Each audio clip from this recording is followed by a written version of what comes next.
Hacaaluu Hundeessaa yoomuu sindagatum sabni Oromoo seenaa keessi boonsa.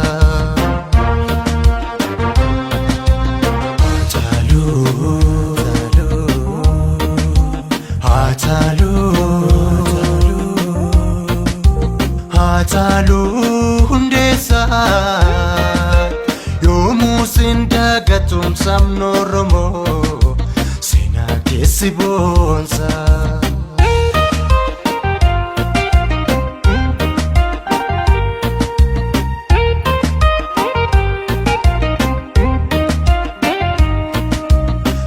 Salphistee diina kee homaa waan sodaattu saba kee fooflattee dhugaan kan qabsooftu. Kanaaf jira kee miti reeffa kee sodaatanii Finfinneetti faamunaa keessaa si baasanii.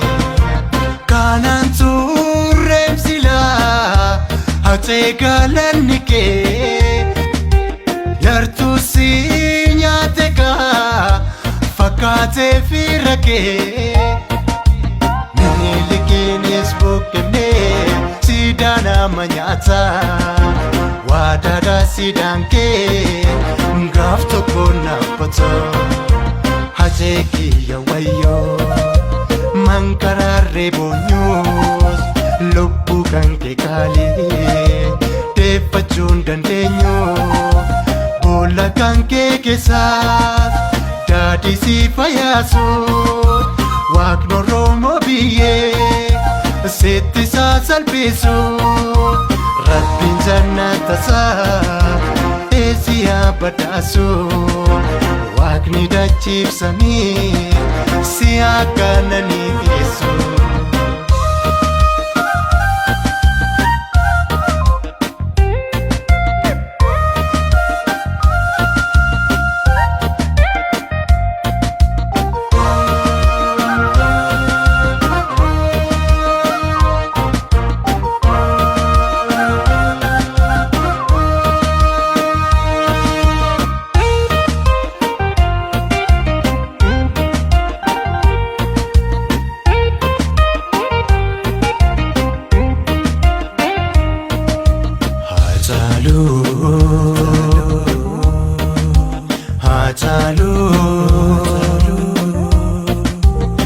Hacaaluu Hundeessaa yoomuu sindagatum sabni Oromoo seenaa keessi boonsa.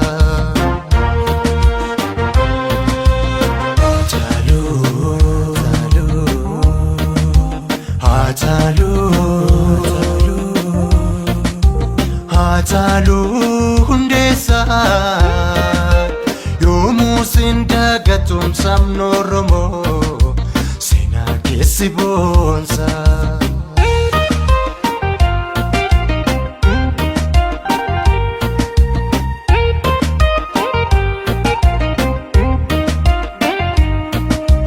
Gumaata deebiru jarraba gadaa gumaa keerroof karree jaalladhi gammadaa. Akkanuu kaayyoo jaraa har'as galmaan hin kenne aadaraa hajee kiyyaa akka tiin oolme eebbisa addunyaa Mustafaa Harawee daadhii galaanii fi abdii qopheettillee akka turre jarree sararaan irra jirru hunda nuuf himee akka falmarra jirru hajee kiyya kormee leenca maata dhiiraa gumaa keessan qeerroon har'as falmaa jira of duubaan deebinuu itti fufa qabsooni fagoo miti dhiyoo dhagaa jedhiin bilisummaani Onnisa keessattis sabni Oromoo maraa siidaa kuufeensamee siif ijaaree jira. Onnisa keessattis sabni Oromoo maraa siidaa kuufeensamee siif ijaaree jira. Siif ijaaree jira. Siif ijaaree jira.